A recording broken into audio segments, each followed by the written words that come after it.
नमस्कार, मैं रवीश कुमार। चलिए जानते हैं देश दुनिया की तमाम महत्वपूर्ण खबरों को सिर्फ 5 मिनट में। लेकिन उससे पहले अगर अभी तक आपने इस वीडियो को लाइक नहीं किया है तो लाइक कर दें और चैनल को सब्सक्राइब कर लें और कमेंट करके बताइए आप इस वीडियो को कहां से देख रहे हैं। 7वीं के सिलेबस में बदलाव, हटाए गए मुगल और दिल्ली सल्तनत के चैप्टर। एनसीईआरटी ने 7th क्लास की बुक से मुगल सल्तनत और दिल्ली सल्तनत के चैप्टर को हटा दिया है। हिस्ट्री, ज्योग्राफी और सोशल एंड पॉलिटिक्स लाइफ की किताबों को एक में मर्ज किया गया है। इसका नाम exploring society India and beyond part 1 है। इसका पार्ट 2 भी आएगा। नई बुक में महाकुंभ समेत गवर्नमेंट इनिशिएटिव जैसे मेक इन इंडिया और बेटी बचाओ बेटी पढ़ाओ को जोड़ा गया है। ये किताबें 2025-26 सेशन से लागू होंगी।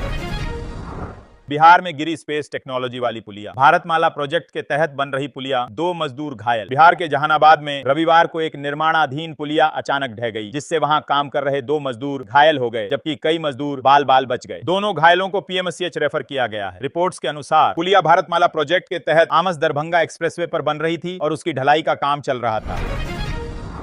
2050 के बाद 4 टुकड़ों में बंट जाएगा पाकिस्तान। बीजेपी सांसद निशिकांत दुबे। बीजेपी सांसद निशिकांत दुबे ने दावा किया है कि 2025 के बाद पाकिस्तान 4 टुकड़ों में बंट जाएगा। उन्होंने पीओके को लेकर कहा, पाकिस्तान ने जो हमारा हिस्सा लिया है कश्मीर का, वह तो हमारा है ही और उसे हम वापस लेंगे। ये निशिकांत दुबे ने कहा कि पाकिस्तान को टुकड़ों में बांटकर बलूचिस्तान, पख्तूनिस्तान और पंजाब बना दिया जाएगा। 5 लाख पाकिस्तानी लड़कियां भारत में अवैध रह रही हैं। निशिकांत दुबे। भाजपा सांसद निशिकांत दुबे ने पाकिस्तान से भारत आकर शादी करने वाली महिलाओं की नागरिकता पर सवाल उठाया है। उन्होंने एक्स पर लिखा, पाकिस्तानी आतंकवाद का एक नया चेहरा अब सामने आया है। लगभग 5 लाख से ज्यादा पाकिस्तानी लड़कियां शादी करके भारत में रह रही हैं। आज तक उनको भारत की नागरिकता नहीं मिली है। अंदर घुस से इन दुश्मनों से लड़ना कैसे है? हालांकि उन्होंने स्पष्ट नहीं किया कि ये दावा किस आधार पर कर रहे हैं। हमारी सेना का बजट ही पाकिस्तान के कुल बजट से अधिक है। असदुद्दीन ओवैसी। आईएमआईएम प्रमुख असदुद्दीन ओवैसी ने पहलगाम आतंकी हमले के बाद कहा है कि भारत की सेना का बजट ही पाकिस्तान के कुल बजट से अधिक है। उन्होंने कहा, जो लोग आज पाकिस्तान में बैठकर बकवास करते हैं, मैं उनसे कहना चाह रहा हूं, भारत से आपका वक्त आधा घंटा पीछे है, लेकिन पाकिस्तान भारत से आधा घंटा नहीं बल्कि आधी सदी पीछे है। किसी देश का खुफिया तंत्र 100% फुल प्रूफ नहीं। थरूर। कांग्रेस सांसद शशि थरूर ने पहलगाम आतंकी हमले की तुलना आतंकी संगठन हमास के इजराइल पर किए हमले से की। उन्होंने कहा, इजराइल के पास मजबूत खुफिया तंत्र होने के बावजूद हमला हुआ क्योंकि उन्हें हमले की जानकारी नहीं थी। किसी भी देश के पास कभी भी 100% खुफिया जानकारी नहीं हो सकती है। बिलावल भुट्टो के सिंधु जल रोकने पर दिए खून बहने वाले बयान पर थरूर ने कहा, अगर खून बहेगा तो हमारे मुकाबले उनकी तरफ ज्यादा बहेगा। कांग्रेस नेता ने कहा, पाकिस्तान से भारत की हार निश्चित। फिर छत्तीसगढ़ में कांग्रेस नेता यूडी मिंज एक पोस्ट के चलते विवादों में घिर गए हैं। कुनकुरी के पूर्व विधायक यूडी के सोशल मीडिया अकाउंट से एक विवादित पोस्ट किया गया। इसमें लिखा था, भारत पाकिस्तान के युद्ध में भारत की हार सुनिश्चित है। जो लोग पाकिस्तान से युद्ध करना चाहते हैं उन्हें अग्निवीर बनाकर सेना में भेज देना चाहिए। हालांकि ट्रोल होने के बाद मिंज ने एक और पोस्ट कर कहा, मेरा अकाउंट हैक हो गया था। भारत को पाक पर हमला करने की जरूरत नहीं। पहलगाम हमले के बाद भारत और पाकिस्तान के बीच तनाव बढ़ता जा रहा है। इस बीच एक्टर विजय देवरकोंडा ने कहा, पहलगाम हमला बेहद दुखद है। भले ही हम करीब से अपना दर्द नहीं बता सकते, लेकिन हम भी इसे एक्सपीरियंस कर रहे हैं। हम पीड़ितों के साथ खड़े हैं। भारत को पाकिस्तान पर हमला करने की जरूरत नहीं है। कुछ दिनों बाद वहां के लोग खुद ही सरकार पर अटैक करेंगे। हम सभी को एक होना चाहिए।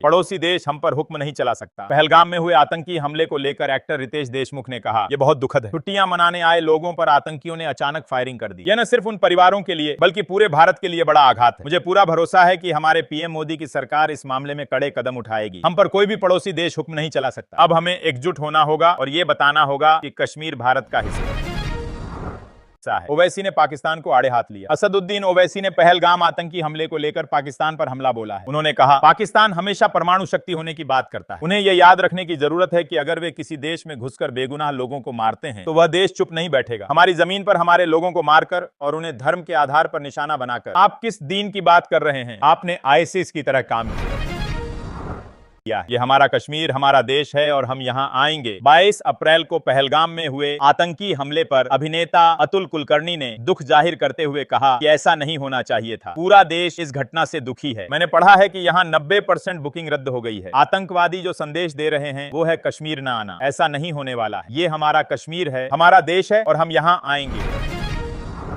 राफेल मरीन लड़ाकू विमानों के लिए होगा अब तक का सबसे बड़ा सौदा। पाकिस्तान से चल रहे तनाव के बीच भारत के लिए बड़ी खुशखबरी है। भारत और फ्रांस आज राफेल मरीन लड़ाकू विमानों के लिए अब तक का सबसे बड़ा सौदा करेंगे। 37,000 करोड़ के राफेल मरीन डील पर मुहर लगेगी। इस डील के बाद से भारतीय नौसेना की ताकत और भी बढ़ जाएगी। भारतीय रक्षा मंत्रालय के अधिकारी और भारत में फ्रांस के राजदूत हस्ताक्षर समारोह में दोनों पक्षों का प्रतिनिधित्व करेंगे।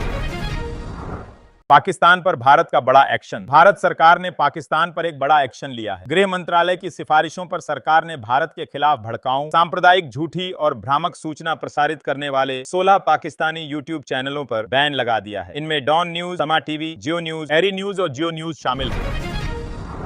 पाकिस्तान नहीं जाना चाहती, मैं भारत की बहू हूं। पाकिस्तान से शादी करके बुलंदशहर यूपी के खुर्जा आई मरियम महमूद की तबीयत बिगड़ने से उसकी वापसी अटक गई है। मरियम ने पीएम मोदी से भारत में रहने की गुहार लगाते हुए कहा कि मैं जरूर एक समय पाकिस्तान की बेटी थी, लेकिन अब मैं भारत की बहू हूं। मैं वापस नहीं जाना चाहती। मैं दिल से एक भारतीय के रूप में यहाँ रहना चाहती हूँ। मरियम ने बुलंदशहर के एसएसपी के माध्यम से राष्ट्रपति को एक याचिका भी भेजी है। जयपुर में कांग्रेस की संविधान बचाओ रैली। जयपुर के रामलीला मैदान में आज कांग्रेस की संविधान बचाओ रैली है। रैली में कांग्रेस के राष्ट्रीय अध्यक्ष मल्लिकार्जुन खड़गे मुख्य वक्ता होंगे। खड़गे जयपुर पहुंच चुके हैं। एयरपोर्ट पर पूर्व सीएम अशोक गहलोत समेत कांग्रेस के वरिष्ठ नेताओं ने खड़गे का स्वागत किया। रैली के बाद खड़गे कांग्रेस नेताओं के साथ बैठक करेंगे। इसमें संगठनात्मक मुद्दों पर फीडबैक लिया जाएगा और जिलों के लिए नई गाइडलाइन दी जाएगी। जयपुर में खड़गे ने गिनाए मोदी के झूठ। 100 दिन में काला धन वापस लाने का वादा पूरा नहीं किया। हर खाते में 15 लाख रुपए आने का वादा पूरा नहीं हुआ। हर साल 2 करोड़ नौकरियां देने का वादा पूरा नहीं हुआ। पेट्रोल डीजल सस्ता करने का वादा पूरा नहीं हुआ। 2022 तक गंगा साफ करने का वादा पूरा नहीं हुआ। किसानों की आय दोगुनी करने का वादा पूरा नहीं हुआ। 2022 तक हर भारतीय को घर देने का वादा भी अधूरा। बिहार को 1.25 लाख करोड़ रुपए का पैकेज देने का वादा पूरा नहीं हुआ। राणा सांगा को गद्दार कहने वाले सपा सांसद के काफिले पर यूपी में करणी सेना ने फेंके टायर। राणा सांगा को गद्दार कहने वाले सपा सांसद रामजी लाल सुमन के काफिले पर अलीगढ़ उत्तर प्रदेश में करणी सेना ने टायर फेंके। इसका वीडियो सामने आया है। इस हमले में हड़बड़ाहट में कई गाड़ियां अनियंत्रित होकर आपस में टकरा गईं, जिसमें कुछ लोग चोटिल हुए हैं। घटना के समय सांसद रामजी लाल आगरा से बुलंदशहर जा रहे थे। मेरे अकाउंट में 19 रुपए बचे हैं। देशद्रोह का केस होने पर नेहा राठौर ने मांगा मुफ्त का वकील। लोक गायिका नेहा सिंह राठौर ने अपने खिलाफ देशद्रोह का मामला दर्ज होने के बाद एक्स पर लिखा, क्या कोई वकील मेरी मदद कर सकता है? मेरे पास वकील की फीस देने के लिए पैसा नहीं है। ये उन्होंने आगे लिखा, मेरे अकाउंट में सिर्फ 519 रुपए हैं, जिसमें से 500 रुपए तबला वादक को देकर कल मैं नया गीत रिकॉर्ड करूंगा। पाकिस्तान के समर्थन में उतरा खालिस्तानी आतंकी पन्नू। पहलगाम आतंकी हमले के बाद खालिस्तानी आतंकी गुरपतवंत सिंह पन्नू ने पाकिस्तान को अपना समर्थन दिया है। उसने कहा कि वह भारत को पाकिस्तान पर हमला करने नहीं देगा। पन्नू ने कहा, भारत में पाकिस्तान से लड़ने की हिम्मत नहीं है। हम 2 करोड़ सिख पाकिस्तान के साथ चट्टान की तरह खड़े हैं। सिंधु की पानी की मांग, विधायकों ने पीएम को लिखा पत्र। पहलगाम हमले के बाद भारत ने बड़ा फैसला लेते हुए सिंधु जल समझौते को स्थगित कर दिया है। अब पाकिस्तान को पानी नहीं दिया जाएगा। इस बीच राजस्थान के सांसदों और विधायकों ने चिनाब, झेलम, रावी, व्यास, सतलज और घग्गर नदियों का पानी राजस्थान को देने की मांग की है। ओसियां विधायक भेराराम सियोल ने पश्चिमी राजस्थान के सांसदों और विधायकों के हस्ताक्षर वाला पत्र पीएम मोदी को भेजा। बिना बताए झेलम में पानी छोड़ेगा भारत, बाढ़ आएगी और खाली हो जाएगा पीओके। पाक एक्सपर्ट। पाकिस्तानी एक्सपर्ट कमर चीमा ने कहा है कि सिंधु जल समझौता स्थगित करने के बाद भारत जब चाहे पानी छोड़ या रोक सकता है। चीमा ने कहा, अब भारत पीओके के इलाकों को जब खाली कराना चाहे उसे करा सकता है, क्योंकि बिना बताए पानी छोड़ने से बाढ़ आ जाएगी। हमारे पास पानी स्टोर करने की क्षमता भारत जैसी नहीं है।